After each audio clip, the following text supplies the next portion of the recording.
Hello everyone and welcome back to my YouTube channel with another useful and informative video. So guys, in this video I'm going to show you how to fix this item is not available in your country issue on Google Play Store while downloading apps on your device. So guys, if you're trying to get any app from Google Play Store but you are facing this problem and you are unable to download the app, here I will show you how can you fix it.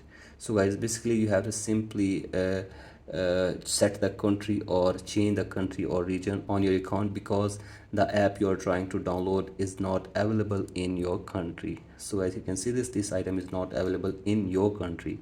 So guys, you have to simply change your country or region on your Apple device, and after this you will be able to download this app very easily. And if you still face this problem, then you have to simply contact the Google support team for further information and help. So guys, hopefully they will try to fix this problem for you within 24 hours. So guys, that's it for today's video. Hope this video helps you. Please like and subscribe to my YouTube channel as well. Thank you.